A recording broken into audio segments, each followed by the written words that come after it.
All right, good when you are. Oh yeah, Legion's not going to start the episode until we start talking about something else. Like you can't say I'm ready because then Legion's going to be like, I'll wait. Well, at least Com started with his vodka, so he's good to go. It looked like it as well, the way I drank it.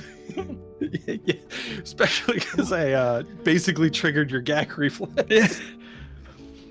Oh, baby. There was a better way to phrase that. Nope. No, there wasn't. There were only worse ways. I'll just take that as it's okay for me to talk over you because your mic is muting you. Well, I guess he's done. Yeah. And then you come back in screaming and like your mic picks it up. Putting this notepad up with the things you wrote. You will pay attention, damn it. Yeah.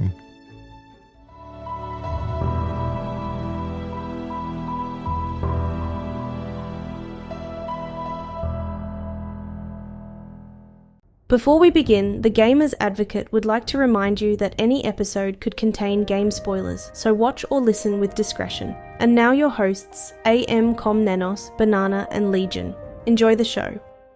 Well, welcome on into another episode of the Gamer's Advocate, where we discuss anything and everything related to gaming if we can think about it. But we're joined today with if we can remember. Some of us don't have the best of memories, but yeah. You get 1,000 gamers in a room, you might get 1,000 different opinions. And as Banana has said before, that room is probably funky smelling. So I feel like that's not the way we want to go, given that our audience is the gaming community. Just welcome in, you smelly fucks. Let the axe flow. Well, anyway, we have a lot to discuss today. We're going to be going over some of the Game of the Year stuff. It's not specifically like what we think should be the Game of the Year, and we can actually go over that maybe. But there's some subjects in that in the whole Game of the Year stuff, like indie titles, this and that we can kind of like address. So.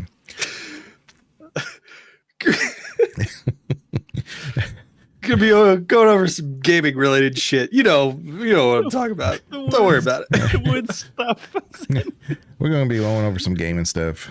Yeah. Well, games. Trust me, we know what we're talking about. Let's dig into that stuff. We're gonna be almost at episode 50 before you know it, and I'm just gonna be like, hey, just watch it. Just don't worry about it. Welcome back. Yeah. That's the intro from now on. Just a sighing. Yeah. Banana, you were going to say something about some. Yeah. What the fuck were we talking about? Well, coincidentally, Banana, you have a game for us, don't you? I do. So it's going to be a fun little game that I definitely didn't steal from other content creators. And the idea is I provide you, or one of us will provide a terrible description of a video game, and the others have to try to guess what the video game I or the other person is referring to. So as our first effort in that, I've prepared a little terrible description, or what I think is a terrible description of a video game. So is it Final Fantasy VII? It is not. Okay. Damn it. I'm out of a clue. I'd appreciate it if you let me provide you with a description before you started guessing, but we didn't really establish any rules, so I guess you're fine. So the description I have is a felon circumvents the law and injects themselves into a position of authority in the world while touting themselves as a savior who will fix all the world's problems with their words. They have the best words. No one has words like that, and they'll bring in all the best people. Things are going to get better for everyone. Trust me. Oh, is it? No, I can't remember if they are. Is it Dragon Age? It's not. Ah.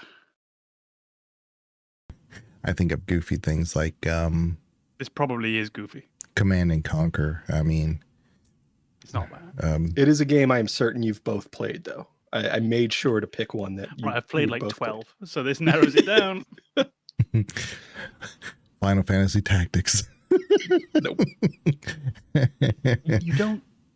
You don't collect teammates, do you, in Skyrim? So that you start as a felon, but you don't collect teammates or I mean- people.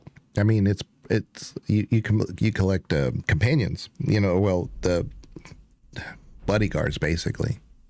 Is it Skyrim? It is Skyrim. I actually thought with their words, they have the best words. No one has words like them. Would have given it away. Oh, that's really good. Yeah, the shouts. The Fusroda, yes. Yeah. But I was thinking, like, the main story arc of Skyrim, you get involved with the Blades, who are not the best people. Right. But that kind of fits the reference I was going with, is I'm going to bring in the best people. They're also criminals. Oh, that was really good. Yeah. I'm going to be hard-pressed, like, if I have to do the game to find one. Yeah, but you describe things terribly all the time. Yeah, that's my MO. Nothing new. Yeah. We're going to be discussing some gamer stuff today. I don't know. You should tell me this for the podcast. Welcome back to this thing we fucking do where we talk at a microphone and you listen. I forget what it's called. We're joined with come and Banana. Gosh. Yeah. I'm notorious at slaughtering things. Absolutely. Yeah. We were having so much fun before Legion showed up. You remember? Yeah, when Legion showed up with his idea to start a podcast. That's really funny, the history, the lore of the Gamers Advocate, because I had approached both of you guys for a while, and Com was in the United States and he just was not available.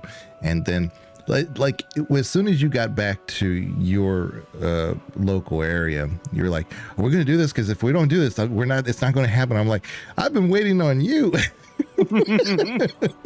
I just love the idea that Legion doesn't actually know where you are. Nope, that really hurt. We're Americans. He's in one of those other countries that no one cares about. Where they do stuff and Yeah. Eastern Hemisphere, I think. I don't know, somewhere over there. Today, with the Gamers Awards coming up very soon, a lot of the nominations came out, which I don't really keep up with that. I know the games that I like, and I do keep up with games. I just don't keep up necessarily with the awards. I do believe that awards are relevant. Don't get that mixed up. I just don't, because a lot of them are just voted on, and it becomes almost a popularity thing. Like sometimes you'll get Baldur's Gate 3, which is decidedly in that particular year. There were so many good games last year, so many. So it had so much competition, but it still kind of won out. And I think that it was destined to win out, because it reached it tapped such a big market of people, like a wide audience. But like this year, the only thing that's really bugged me this year, and I am on record for saying I don't play a lot of FromSoft games. I've played them. I don't care for them. I'm not a Souls player myself. I love like story-based Souls, like Jedi Fallen Order and things. I love those games. Love them. The DLC that's being nominated, I do know of that one. That kind of bugged me a little bit, because if it was a standalone product that changed the game fundamentally, and it kind of reached into the core game and changed your mechanics there, like it's just a complete game changer, I could kind of see the relevancy there. And if that's the definition, for me at least, then Phantom Liberty should have been nominated last year, because that changed Cyberpunk completely, radically, and for the better. Now it's, to me, I hate to say this, because I was thinking about like my favorite RPG titles of all time, like single titles. It might be Cyberpunk 2077. That might be my favorite RPG ever. Because it was The Witcher, the 3 for a long time. I know Com's not on the same page with me on that. As far as series go, it's always Blood and Baldur's Gate. But as a single game, it might be Cyberpunk, and then Baldur's Gate 3 is maybe 2 or 3. I don't know. I don't have the ranking in my head the way like that, but I think Cyberpunk 2077 might now be my favorite game of all time. So that being said, that's what I'm saying. If any DLC could have won, it should have been when Phantom Liberty came out. I'm not as familiar with the Elden Ring things. I was called Elder Scrolls, but the Elden Ring stuff and how relevant that DLC was. I know it's a good DLC. I'm not, I've seen gameplay of it. It looks amazing. But how game changing is it? I couldn't tell you that it's worth a award for Game of the Year. Yeah, I think I see your point. I don't necessarily fall in the camp of it shouldn't be in the Game of the Year awards or shouldn't be nominated for the Game of the Year. Ultimately, if the quality is high enough, I don't see an inherent reason why it shouldn't be, just purely based upon the label DLC, unless we do approach it from that perspective of what are you doing that's new? And do we attempt to validate these on them being standalone IPs, which is a very, very, not standalone IPs, sorry, but a real standalone product. Right. It's arbitrary as a cutoff because you could have game. At what point then do you say, and I'm not saying this is what you're saying, at what point then do you say, okay, we also don't allow remakes? At what point then do we not allow sequels if they don't iterate sufficiently on the game that came before Right. it? I don't think you need to take it to that conclusion, though. I think you could much more clearly say that DLC doesn't count. You need to have a separate standalone release. That's not where I am. I think you could have it in there. I think on quality, it almost certainly deserves to be up in the Game of the Year awards. So you ultimately come down to this fairly arbitrary distinction. If you say DLC shouldn't be in there, it shouldn't be. If you say we don't mind DLC being in there, I think it has every right to be considered up there in the Game of the Year awards. I would lean more towards that second camp if I don't inherently see a problem with having it there, purely based on its quality, its size, its scale. I think it did do a good job upon developing in small steps upon the base game, but I could very easily see how you can make an argument against that. Very easily. I think I don't have a very intense position in either direction, but I would say I personally think DLC deserves a separate category outside of Game of the Year. And one of the biggest reasons I don't like the idea of a DLC being in the Game of the Year category is that I've played a lot of different categories of games over the years, and I've seen those games where a new one is released every year, and from iteration to iteration, the game doesn't change a great deal. And I feel like the gaming community, I feel like the people doing reviews don't recognize enough that when you release a game that is extraordinarily similar to a previous game, your new game needs to get shit on for not doing something better. And in the context of the Game of the Year, to have DLC that builds off of, in this case, an award-winning base game, it feels like you're already giving the DLC credit for something that's already earned an award. So if you try to isolate Shadow of the Erdtree from everything that Elden Ring did incredibly well when it won Game of the Year, you end up with a product that's not a game. It's not complete. When you take out the things that the FromSoft already nailed, they already got right, Shadow of the Erdtree falls apart because ultimately one of the things they got right was combat. And Shadow of the Erdtree expands on that combat, but it doesn't do enough to establish itself as an independent product from the base game. So you're already leveraging the success of Elden Ring into the Game of the Year. Right. So I would argue it definitely is deserving of an award. I don't think the award that it deserves is Game of the Year. But that's a nice way to start really thinking about what you could nominate for the Game of the Year. So you have games that from generation to generation don't really change that much. Let's think of Dark Souls 1 through Dark Souls 3. It really evolves on what was laid down before, definitely. But ultimately, you have a very, very similar gameplay loop. And if you like Dark Souls 3, you'll almost certainly like Dark Souls and vice versa. But even though they share this common ground, they develop on each other then in different ways. They develop on each other in the refinement of their systems. They develop on each other in the way that you can use the classes more thoroughly. I think you can in Dark Souls 3, in my opinion. There's more viability to more classes. They develop in world building. They develop in their lore. They develop in their level design. So I guess that really, for a DLC, to really feel viable for Game of the Year, you have to find what does it do that was inherently different from what came before, or what did they do that's inherently a step up on what came before. Like I say, for me, I'm not going to draw the line there, but I think that would be a perfectly reasonable place to draw it. And I just wanted to clarify. I recognize this is a very weak argument in the sense that I don't have a measure of where that line exists, because, you know, like you said, from Dark Souls 1 to Dark Souls 2 to Dark Souls 3, they're building off of an effective system that they've already established. And I can't say that that's really different from Dark Souls 2 being a Dark Souls 1 DLC. But at the same time, if you look at games like FIFA and Madden and COD, when it's just slap a few new maps in, add a new player, update rosters, whatever it is that they did from year to year, when there's not enough of a difference from one game to the next, it's not a new game. It's just a patch, basically. And that's why it's a weak argument, is I don't know where to draw the line.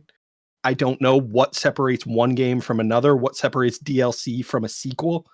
And I'm willing to concede that it's not a fully fleshed out argument. It's not good enough for everyone to agree with me, or even to not have a very, very good argument against what I'm saying. It's just, for me, I need there to be that encouragement for developers to take new risks, to innovate. And if we continue to reward repetition, I don't see that happening. I think this is then an inherently interesting point, is what is the purpose of Game Awards? Because if it's just for the purpose of self-congratulating and masturbating each other, then really none of this matters. And we might as well have DLC in the main awards. We might as well allow for our Roller Coaster Tycoon expansion pack to be up for Game of the Year, because why not? But if we do see that maybe there should be a more high-minded purpose or something like this, in that we look to reward innovation and we look to recognize people who might not otherwise be recognized, then I think you actually end up with a much stronger argument than you give yourself credit for why something like DLC shouldn't be in the Game of the Year category. I think my biggest issue with I'm not picking on Elden Ring Shadow of Erdtree at all. Like, I think it's a great DLC. I can recognize quality when I see it, right? I know it's good. But I think it's taken a spot that really should be given to an actual game. You know, Space Marine 2 could have been nominated. Helldivers 2 could have been nominated. Stellar Blade could have been nominated. Tekken 8, I think. Silent Hill 2 could have been nominated, which I'm okay with. That's a different discussion. Like, these remakes, like, should they? I get it, but that's another. I feel like that's a very, very linked discussion. Yeah, I was going to say that I think it's got a fundamental difference in that I think we feel them differently. And it goes way back to one of our earlier podcasts, where do you draw that line between remake, remaster, reboot? Right. And like Banana has said, that doing something new allows you to fit into that category that we might allow to be in the Game of the Year. In the same way that Final Fantasy VII Rebirth is in the Game of the Year. And I'm not coming from like an old head perspective. I'm just saying from like new and innovative. Like, is this worth a Game of the Year? Like, Astrobot looks amazing. It looks great. It's a platformer. I'm very when I was very young, I played a lot of platformers. I haven't played some in a long time, but I don't think that was the best platformer this year. I think Animal Well was a better platformer, and that's more of the kind of like pixelated type style, but it's just a wonderfully beautiful game, and it does a lot of really neat things. But that's what I'm saying. I do think Astrobot was a great game, but I don't even think it was the best platformer. So that goes down this whole like preference tree. But like I said, I just think that the Shadow of Erdtree has taken up those spots that could have potentially put those ideas against each other. Now we don't get to. So. Yeah, and well, I think that's interesting. And I think the least interesting thing that we could possibly do now is to discuss what our preferences are. Which game you think should have been there, which game I think should have been there, because it's the most inherently boring thing that I can imagine. So I think we did the right thing to avoid it from that perspective. But I think talking about this, the more fundamental ideals and ideas behind what these are supposed to be and what purpose they're supposed to serve is of much more value. And that's honestly why I'm glad to see Astrobot in there, and I'm glad to see, is it pronounced Balatro? Mm-hmm. Yeah. Or at least that's all I've always been pronouncing it. Perfect. It's pronounced Balatro by me, That's enough. 2 out of 3 in the podcast, baby. It's good to see a variety of games being represented there rather than everything feeling. As much as I love it, not everything has to feel like Rebirth. Not everything has to feel like Shadow of the Erd Tree, even though they take up such a big part of gaming and the gaming community. It's great to see games up there that you might not have expected to be there. And I'm saying that as someone who is never going to play Balatro, because I don't think it's for me. But I'm glad it's represented up there, and I hope that gives some impetus now for people making similar games or for people taking those risks, as especially these small studios, to realize that you can be recognized on this platform. Right.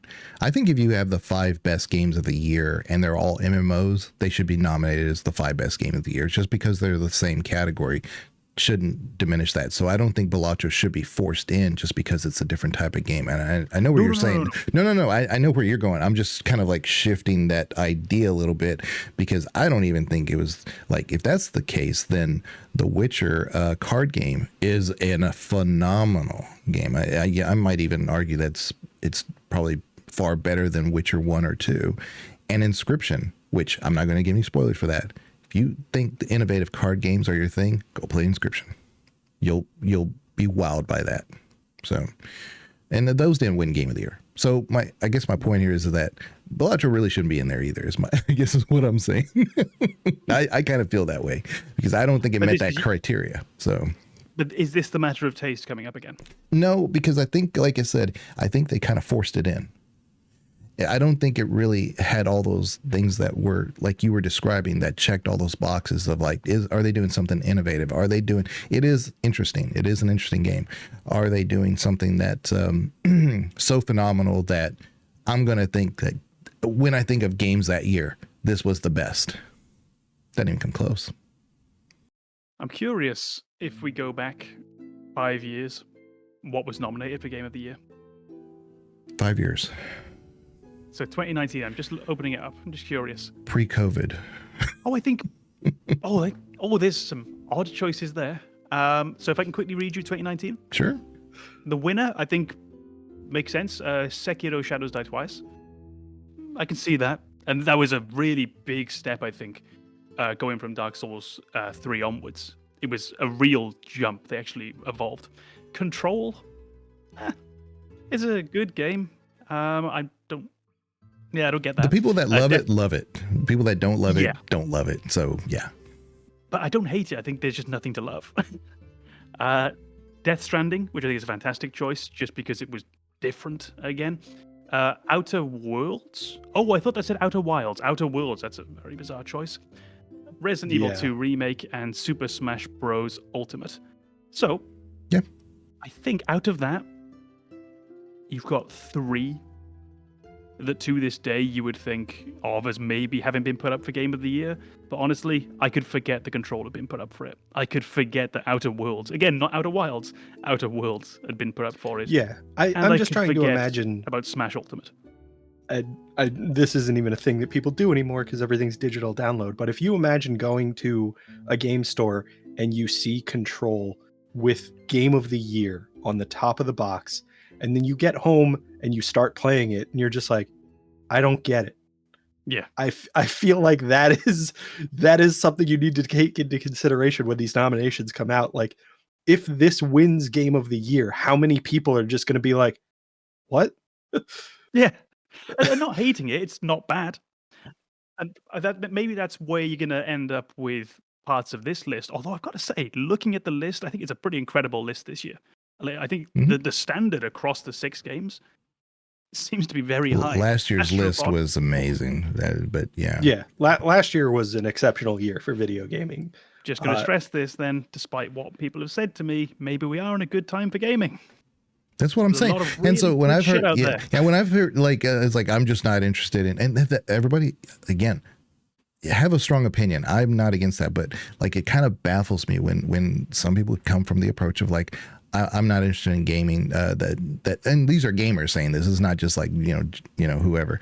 But like I'm tired of devs nowadays. They just don't put out anything polished. It's all just a racket. And so, yeah, they're trying to make money. I get that. But we're in a golden age of titles at the moment. we're doing the thing that I just said would be inherently uninteresting, and the worst part is I'm going to carry on. Um, I think the interesting thing with gaming is I don't know if we've ever left the golden age.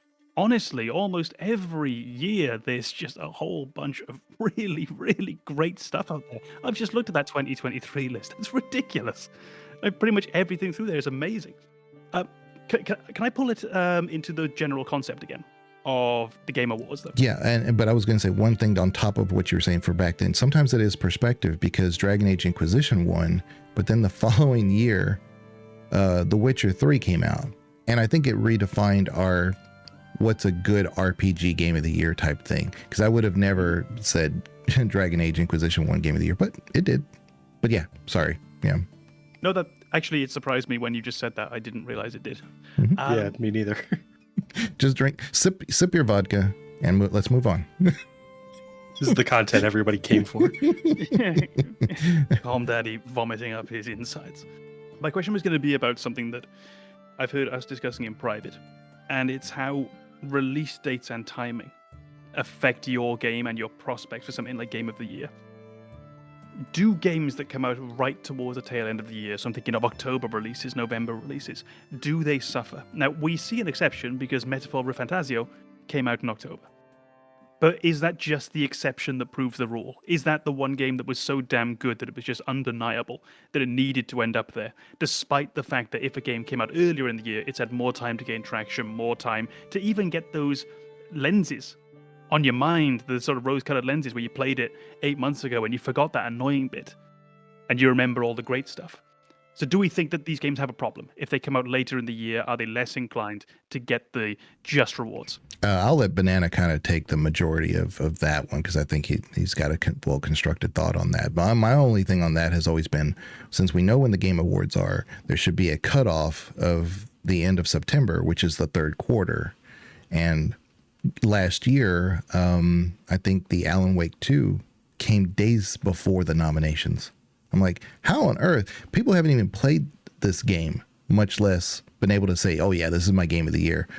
That was incredibly suspicious to me. I didn't like it. I said, no, it might be the best game I've ever played, but don't give it a nomination literally 2 or 3 days before, or have the game released 2 or 3 days before, and then it gets nominated for Game of the Year. It's not something, I don't like that. But yeah, I think based on, since the Game of the Award nominations come out, about now in October and stuff, September, the end of September is the cutoff. And if everybody knows that, then I don't want games to come out too early, of course, but at least we know what our cutoffs are, So we would say that October until September the following year, that's the window. That's your 12-month window where your game can come out. Yeah. Gotcha. Yeah, I think having a cutoff like that makes a lot of sense because I think when you look at games like Alan Wake or this year Veilguard, a lot of what is going to happen with the voting in those games is going to be based on the hype and marketing that was done for that game around its release time, and people are going to let that color their opinion of the game rather than the game itself. So with Veilguard, it was built up. There were a lot of people who were really expecting this game. There's also that culture war surrounding it. So people were review bombing a game that hadn't even been released yet. So there's that controversy that kind of doesn't let you objectively evaluate the game itself. Now, that being said, I don't think Veilguard is, game of the year or anything like that. But I also think the fact that we've had a month to evaluate the game and try to put aside all of that controversy that came out with the game, all of the culture war nonsense that surrounded it, I don't know that a month is enough time. I don't know that I have it in me to be like, all right, which part of these reviews were critical of the game and which part of these reviews were critical of politics. And I feel like in order to give each game a fair chance, you need to, first of all, give your players a chance to play the game. So if I'm playing a game that was released 2 days before voting closes, it's not going to get a fair chance. And if the early section of that game is incredible, it's going to get overhyped. And then I get to the end of the story and I'm like, that sucked. I already cast my vote for the game. You're going to have, misrepresentation of the actual opinion of those games. But at the same time, whenever you have a cutoff, you're going to have games released close to that cutoff and you're going to run into the same issues. I don't know that a window really fixes that issue, but it does give people a bit more time to formulate more meaningful opinions of the game. So I definitely like the idea of October to September is your window, and then you have a month through November to evaluate the game, or a month through October, and then the awards start in November. You have a month to evaluate the game. You have a month to invest playtime and get through to experience the full game, and also try to formulate an opinion that is your own and not colored by reviews or marketing or the hype surrounding a game. And then you get more meaningful results from the awards. Yeah. Because I think the monetary gain by saying we were nominated for Game of the Year is enough during the holiday season. Like right now, we're recording this around Thanksgiving in the United States. And so it's a big commercial time. And so just being able to say that is enough to say, well, we know the game is good enough to be at least nominated.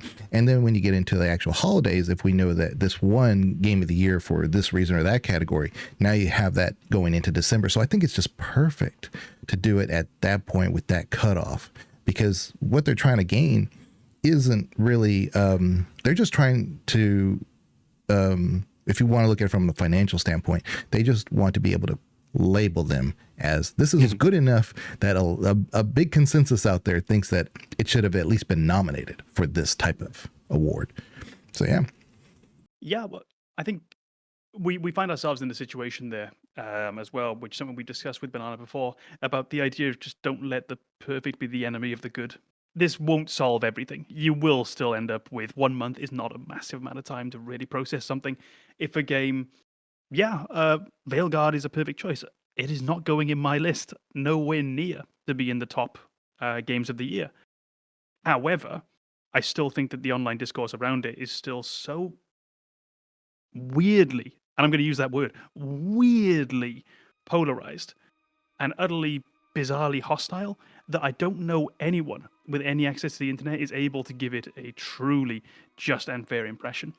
I think in my mind it's a sort of 6 out of 7 game, but then there's a part of me which wants to push back against the bollocks online and says now it's a 7 or 8, because there's a bit of me that has that sort of childish impetus of stop bitching about everything. It's better than that. And I find myself altering my impression of the game based upon the online discourse around it. So I'm not sure a month is enough, but at what point do you make the cutoff? Because all of a sudden, if we say it's August is a cutoff, well, now 4 months of the year aren't included in the Game of the Year awards. Yeah. As a Dragon Age fan, I really like it. I don't think it's Game of the Year, but I also don't think that this year is a good year for RPGs in general. I don't think Dragon's Dogma 2 is better than Veilguard. Not even close. I'll have people will fight me on that Rebirth one. yet. Yeah, I know. But people will fight me on the Dragon's Dogma. I was like, okay, so the story is convoluted. The missions are very repetitive. You want to talk about repetitive? That's the nature of those. The world design, there's nothing there to write home about. It is not for all intents and purposes, it's not a really great game, but it is fun. But I wouldn't say that it's better than Veilguard for sure. I mean, we're talking about two different things. To me, they were both RPGs, but it's kind of like apples and oranges in that spectrum. But if you're going to nominate Dragon's Dogma 2, I would say, well, then yes, Veilguard should be nominated. Just when we go down the preference tree. But I'm going, like I said, objectively, like looking at Dragon's Dogma 2. I'm not looking at it through rose-colored glass of like, oh, they do this with I don't like the pawn system. I think that's lazy way of developing some stuff. Because then you have like these characters that are brought in from other that other players have created. They kind of give you a rough idea of the world. They kind of help you, but they're not really companions. They don't really have a story. It's just the weakest way to integrate a companion. Just give me a fleshed out companion like Lydia or something, and then we can talk, you know? But now I think it's kind of a weaker year for RPGs in general, not, specifically. But no, I wouldn't call Veilguard a Game of the Year. Is there anything that you feel doesn't get recognized in the Game of the Year that should be? Because there's a whole mountain of categories that we have in there. But I think generally they're pretty straightforward. You mostly have best fighting game, best sports game, best strategy game, etc., etc. And then you have the very big broad categories of best music, best sound, best performances, best game. is there anything that you think should be? I know one that I thought for a long time, and I was going to say it, but apparently it is I was going to talk about accessibility. I would love to see accessibility recognized. Apparently that is a category. I had no idea. That's a I wonderful feel like thing. that's a category that's not well defined, though, because interesting. looking at the listings for this year, I don't know how accessibility is what's being praised. It might be representation, it might be other things, but I don't, and this could just be my ignorance. I don't see the accessibility options being what put them in the category.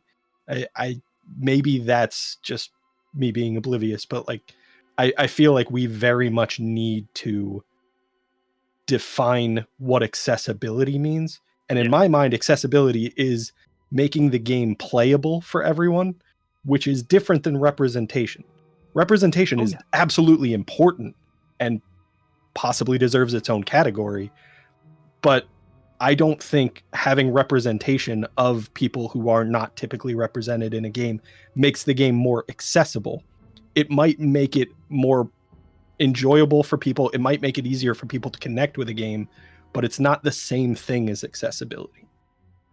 100%. And maybe that's just me being, semantic argument. I think if it's a semantic argument, it's correct nonetheless, from my perspective. So I think there's nothing to beat down it with. For me, I would take accessibility to mean, as you say, allowing people to play the game who might not otherwise be able to play the game, expanding it to the biggest possible audience. So I'm going to be looking for ways that people with visual impairments, hearing impairments, maybe motor issues are able to play the game. Ways that we can allow people who might historically have been excluded from gaming to play. Not the characters in the game, not representation, which again could be a different thing entirely. It is our strategy, is that a category for Game of the Year? Yes, it is. I just found. Yes, best simulation strategy. Okay, simulation strategy. Because I was going to say that I love a lot of colony games, but they seem to be almost all strategy nominations almost every year. You very rarely find like the Caesar 3 thing or whatever. Anno 1800 is probably the exception to the rule on that one, but I don't remember my history of Game of the Year of nominees and awards in that category. I just remember there was something loose, but what I remember about it is that it always kind of lends itself toward the strategy stuff like Rome Total War and things like that. You very rarely get the Farthest Frontier, which is not a full release, but you rarely get those games that are just pure colony sims that get really, because it's just. I think you'll find the Game Awards did not watch our episodes of the podcast because they have Best Sim Strategy as one category and Best Sports Racing as a separate category. Whoa. I draw the line there, sir. That's disgusting. I mean, sports are simulation games. Yeah. Almost always. Yeah. Yeah. They didn't listen. You can lead the horse to water. Yeah. You can't make it. They'll reap what they sow, There's one category that came to mind. Something. Their days do. There's one category that came to mind when you asked that question, and I don't know if I genuinely think it deserves to be a category, but it's something that I think the three of us genuinely appreciate, and it's something that BioWare does exceptionally well. It would be one of the biggest things that I could praise Veilguard for. It is storytelling in consistency with world building. Mm-hmm. So one of the things that we've all kind of praised BioWare for at some point is the world building that they do in their games and the development of the universe in which their stories happen. Sometimes the stories themselves aren't the most engaging aspect of the game. Sometimes it's the setting in which those stories happen. And when we look at Veilguard, the story itself is not tremendously imaginative. It's not breaking a ton of new ground, but it's doing a good story in a way that is consistent with the world building that BioWare has already done with Dragon Age. And that is an extremely difficult task to do, to maintain the consistency in your world building and continue to develop stories that are at least somewhat engaging in that world. And I think that's something that I love about BioWare. It's something that I genuinely appreciate. I don't know that it's important across the gaming audience, but it's one of the reasons I always go back to BioWare games. It's one of my favorite things about those games. I think it feels sort of 2 points. It feels as though that's an award that certain companies are almost tailor-made for. BioWare would be one, FromSoft would definitely be another, where it's not so much about, you say, the narrative, because I think narrative is rewarded, isn't it? That is a category in the Game Awards. But world building and lore, that could be really interesting. Oddly enough, the one that I wrote down for myself as a new category was going to be Best New IP, which is a very similar idea, because it's going to be how well can you sell me into this. And of course, with a new IP, it's also very, very hard to get people in the door. So yeah, I'd love to see some sort of recognition for setting, world building, and lore. Yeah. Well, how would y'all feel about? Well, let me preface this. I have zero issues with games like Rebirth being nominated for Game of the Year, but I do think that there should be a separate category now with all the rehashing we've been doing with a lot of different games. There should be a different category now that's specific to remasters, remakes, reboots, reimaginings. And I don't know what we would call that title, but there needs to be its own separate group. That could also win Game of the Year. I mean, I'm not excluding that, but there should be a separate one for that because there's so many of them now. So that would probably be, something like Best Reimagining. And then, because then you can have this whole broad approach to it. And it would likely subtly exclude things that we don't really want in there. Things like the Final Fantasy VIII remaster, which was literally just a remaster of the original release. Yeah, something like Best Reimagining, that would be a great category. I'd love to see that. And like you said, it would be a subcategory like Best Racing and Sim Game, like Best Multiplayer Game. Yeah, that's a really good idea. I think that is, in my mind, that's the best return to an existing IP. Might be a better way to describe it. And that's where DLC falls for me, is to say that when you are building off an existing IP and you're using that as the foundation that you build your game from, you're almost separating yourself from developers who have to build a brand new game from the ground up. And there's nothing wrong with it. I'm just saying, when you look at, Silent Hill 2, you're utilizing a lot of what has already been done well to build a new game. And Silent Hill 2 is a good game. Rebirth is, for a lot of people, a good game. For some people, not appreciated at all. But it's also, Rebirth is a remake and not just a remaster. And they've done new things with Rebirth. And I think that's one of the things that, that's why I know my argument for Game of the Year being isolated from DLC and remasters and remakes is weak, is I cannot say where the line is. Final Fantasy VII Rebirth reimagines a lot of what happened in the original Final Fantasy game. It feels independent. It utilizes characters. It utilizes some elements of the story, and it's brand new gameplay mechanics, and there are brand new story elements. So it feels separate enough. But when you have a game when you have things like DLC, they're not utilizing a ton of new gameplay mechanics. They're there, but they're utilizing the existing gameplay mechanics from an already established game.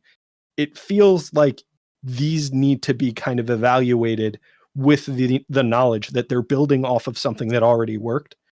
And that's how you get an accurate evaluation of those games, by recognizing that they are taking things that we already appreciated and they're building off of them. They're going in new directions. They're doing innovation.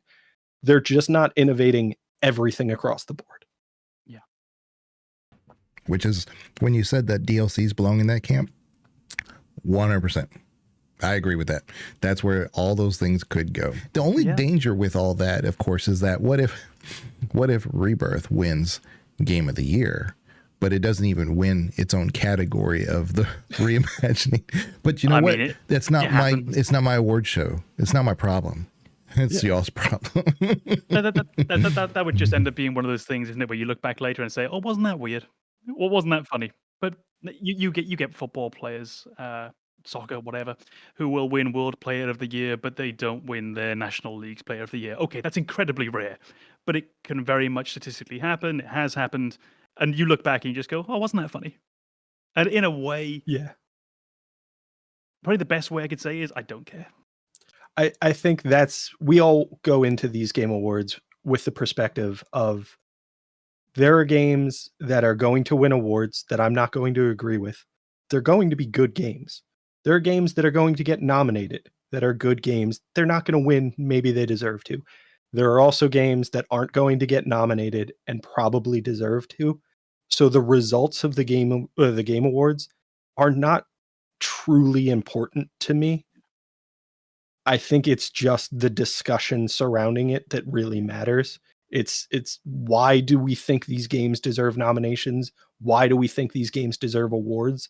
And what are we going to do with the information that we've provided, the feedback from the gaming community as we move forward with new game development? I mean, I was big into like Dave the Diver and Power Wash Simulator.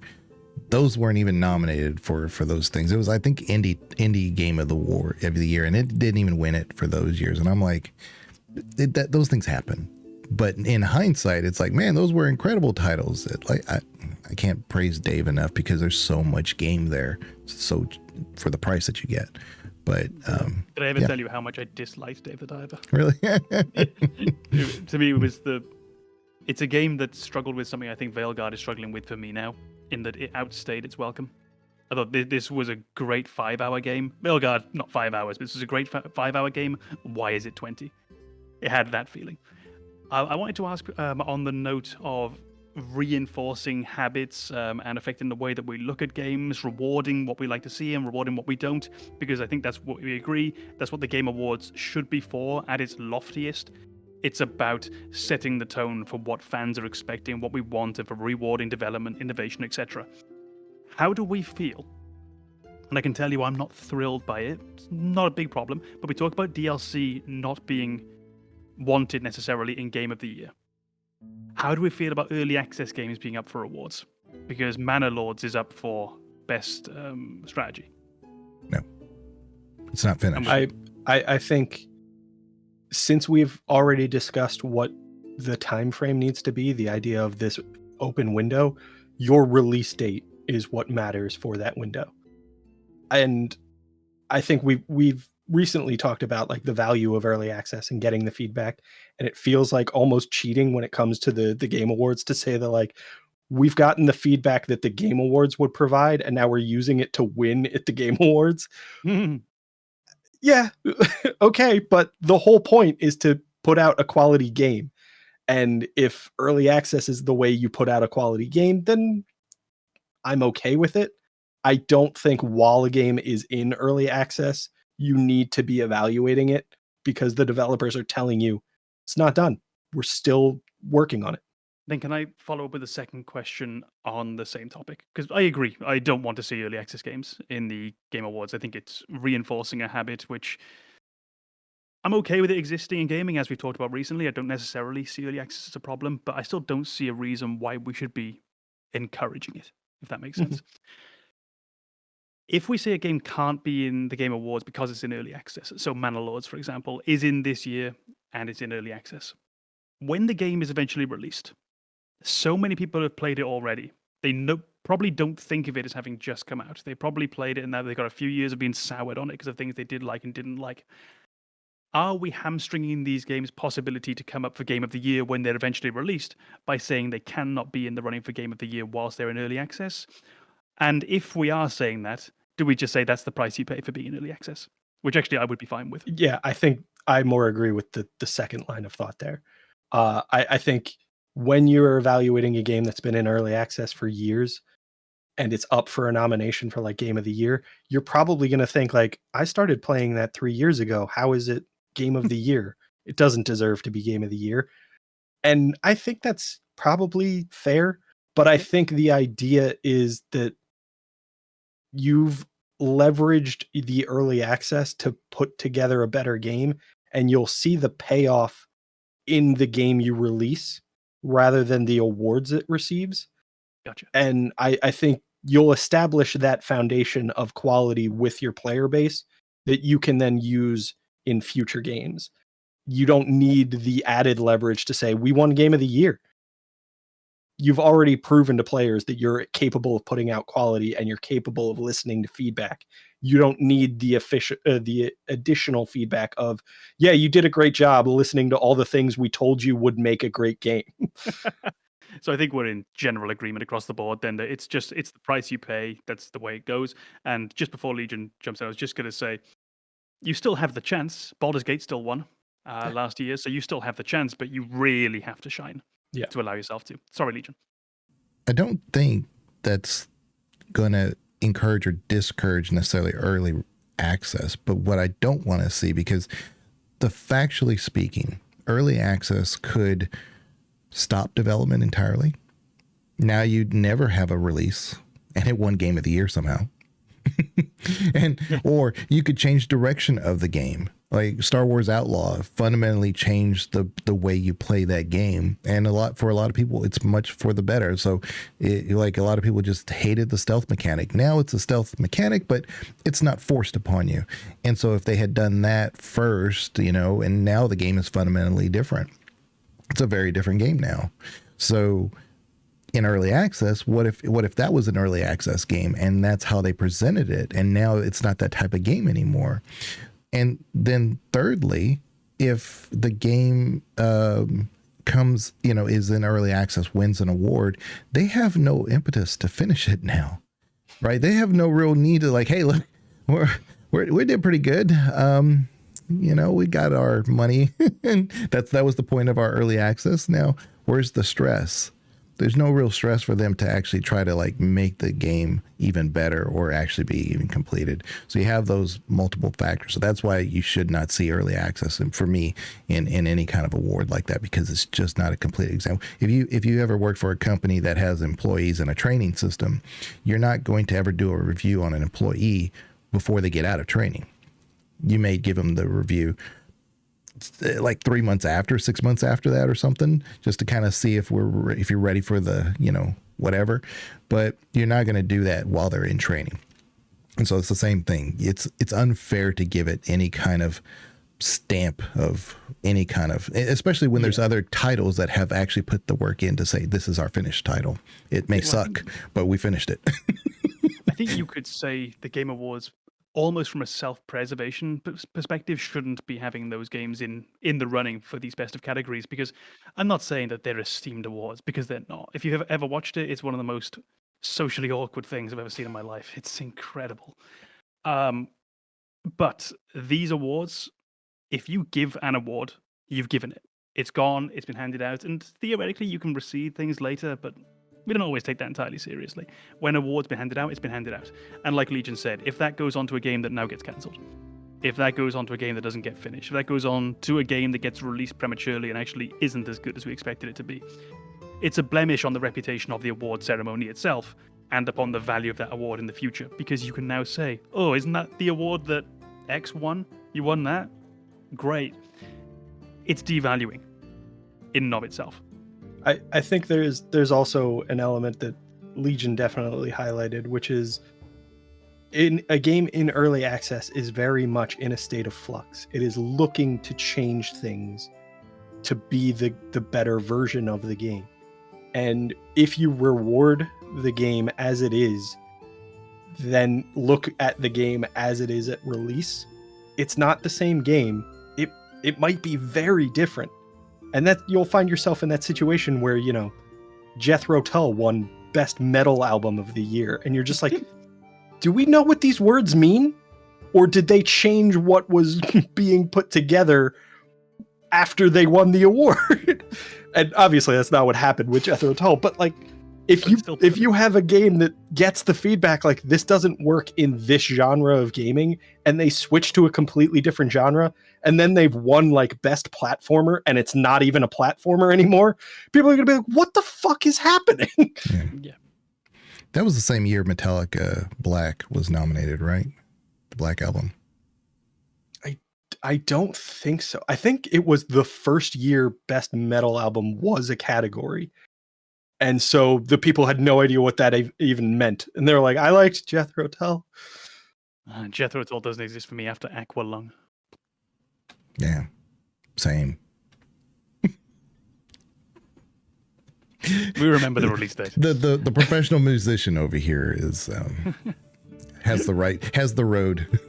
Oh, I love how on my camera you're pointing a banana. Yeah, that's how it was for me too. And I was just like, I know when he releases the episode, that's not what's gonna happen. Just let it go. Professional editor here. Yeah. Can I? Legion's just like pointing in every direction. It's one of these, and I'll edit the wrong ones out. Just we can switch the cameras briefly if you need to. If I can pull us for topic, because I think we're coming close to the end in terms of timing for the episode. Superimpose y'all's faces. You can use that. Please don't. Please do. So, if I can bring us to just really sort of a final topic for myself that I think I want your opinions on. I think. Do the Game Awards actually matter? I actually think that they do, because from a financial standpoint, it definitely helps the devs who are trying to make their money back. And so if it helps that issue passively, then I'm not trying to make money for the devs. That's not what I'm saying. But it at least gives that little bit of extra ability for them to continue to do the things that we love. I agree. I think it definitely matters. It might not matter as much as some of the gaming audience thinks it does. I don't know that I've ever looked at a game and considered buying it because it won Game of the Year. But maybe there are some people who did. And I think when you see award-winning games that you haven't experienced, you might be more open to giving them a shot. And maybe that's a good thing. Maybe it's not. Maybe it's your way of finding out that you don't trust the Game of the Year awards or whatever the conclusion is. I also think there's an element of feedback to development studios, to publishers, to say that like, these are the ones that we appreciated. And obviously that feedback exists with purchases, with game reviews. But I feel like the Game of the Year or the Game Awards every year kind of condense all that into a brief moment to say, this is not only what we appreciate, but this is what we appreciated most. So these are the things that you need to prioritize moving forward. And I think that's valuable information for developers and publishers to have. But again, I also think that sometimes you'll see that developers recognize the popular opinion is not something of concern to them. They might have an artistic vision that doesn't suit the masses, and maybe the masses just didn't know what was available. Maybe they were wrong. Maybe they actually did want something they just didn't know they wanted. So there's definitely a limit on how important they are, but I think there's value there. Yeah, I think we probably come down to a fairly similar position, myself and Banana at the end there. The importance, there probably isn't a huge amount, but there definitely is some kind of value to what takes place in terms of rewarding the industry for, and this is at its best. This is the game industry at what the Game Awards at it could be, what it should be, and at what it sometimes is. A reinforcer of good behavior, a rewarder of good behavior, an encouragement for innovation, rewarding people who work pretty hard. And it's not that well paid as an industry. A lot of people do end up in this industry because they love video games. And of course, no one is easier to exploit than the person who loves the job that they're doing because they're just happy to be doing this. I don't mean across the board, but it's a relatively easy thing to do. So for them to have their night, and yes, they're not going to be the ones in the tuxedo on the stage, but they get to have that award and say, I took part in this Game of the Year winning game. Brilliant. In terms of it being useful for uneducated buyers, I think, and I mean that for someone like my mum, if my mum wants to buy me a video game or something, then she's not going to have a clue what I'm going to want. Also, I'm old. She ain't going to ask me anymore what I want. So she might just see like, oh, okay, that's got a couple of awards and it's colourful. Maybe he wants that. So almost certainly they have a purpose there. Their timing just for the holiday season, absolutely. You can see that the difference they're hoping that's going to have for certain games. And regarding the Game Awards itself, specifically this as a ceremony, I think it's very worthwhile remembering that, honestly, the main thing about the Game Awards isn't really the Game Awards, it's the announcements for games coming out soon. It's those first looks, those first trailers, which definitely isn't our topic today. But I think it's worth remembering just how much of the Game Awards is about putting gaming out there and about advertising gaming as a whole, rather than just the games that are up for the awards that night.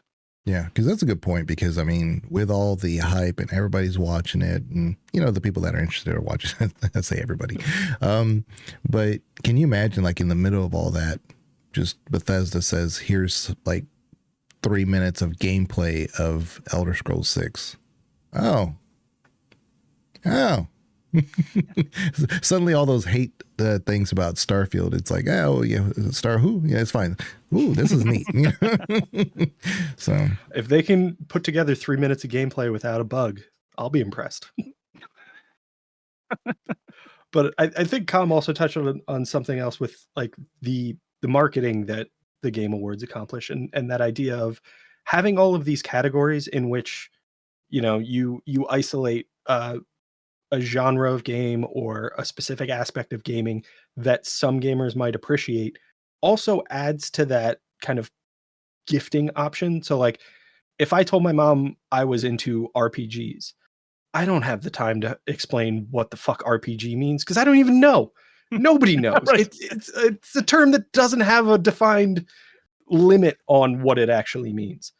But if I tell her to just look at the games that were in the best RPG category, that narrows it down. It gives her the information she was actually looking for without me having to educate her on what RPG means to me.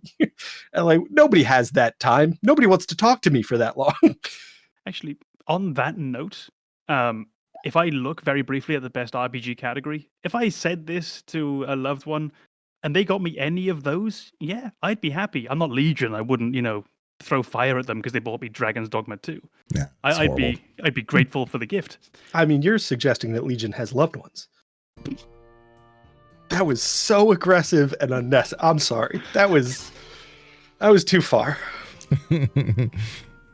I love others. They just don't love me back. Well, now he's just getting sad. Well, yeah, now you leaned into it and I feel worse. I'm over here just loving the moment. Yeah, Great I love minds you, going Legion. back and forth. I also enjoy when you're unhappy. So it's a balancing act. Yeah, and like where I am, I love Legion, but also I'm from the UK. I can't express my emotions. So shut up. Yeah, we're all men, so fuck you. Yeah. Look at us. Yeah, I'm sure you appreciate the fact that you're far away. So I love where you live. yeah. I adore Not Legion the area itself, just that that's where you live. Over there. You know what I really love as well? The fact that I know where Legion lives and Legion doesn't know where I live. Oh yeah, you live in one of those countries that nobody's ever heard of. Yeah. Yeah. Over there in Old Town. You're one of them Euro towns. Yeah. The country of Europe. with them Euro dollars. Oh, shut up. But I think we have found, haven't we, that there is, if I can drag this away from our depressing, soul-crushing... Yes. The bitter arguments that we're having right now. Simultaneous soliloquies. I think we've seen that there is definitely value to the Game Awards. It's not as lofty as sometimes we might feel that it could be when we read about it on forums. Forums? Wow, that's aged myself. When we read about it on Reddit, there we go. But there is an inherent value to them. Mm-hmm. And at their best, I think they do serve a good purpose for gaming.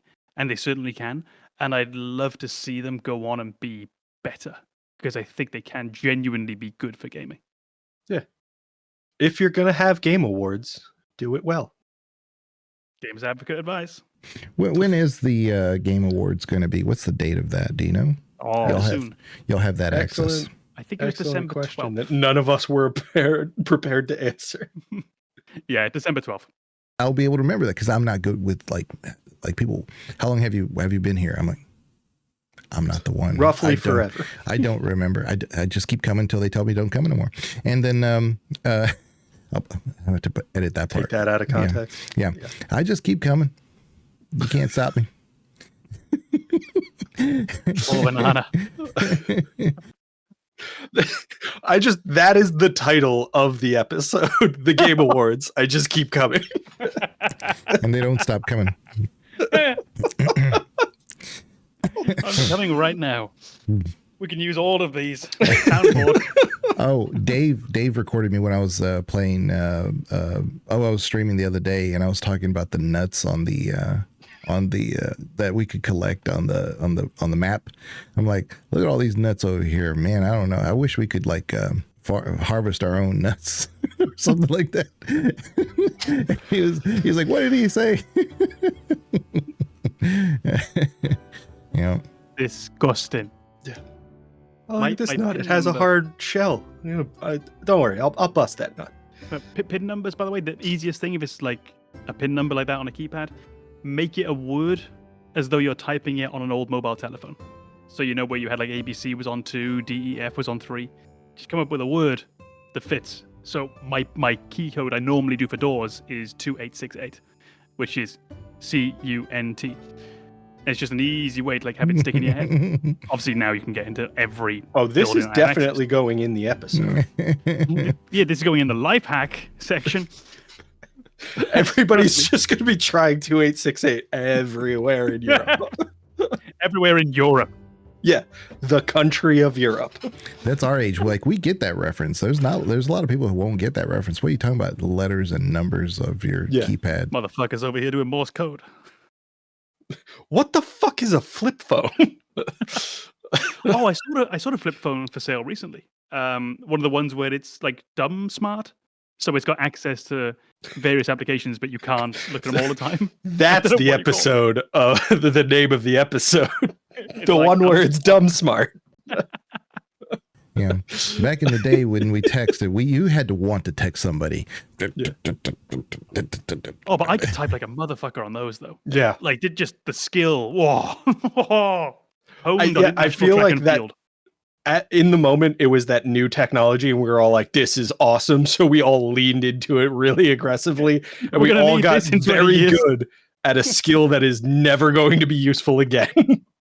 Except in the country of Europe. Yeah. Secret doors. Well, I just imagine everybody who's like now going to an ATM or like a bank and they're just like, cunt.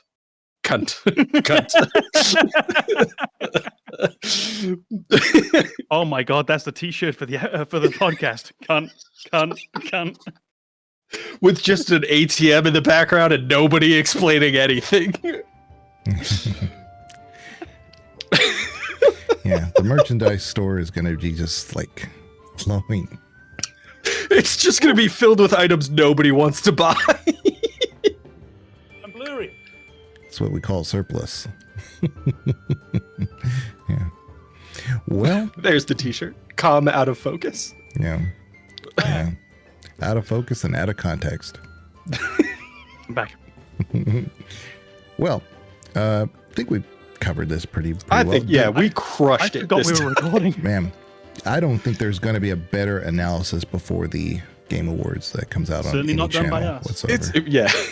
It's funny because like throughout this episode, I was like, yeah, I think we're actually raising some pretty good points. And then we finished with what just happened. It's just like, why do I ever think good things about us?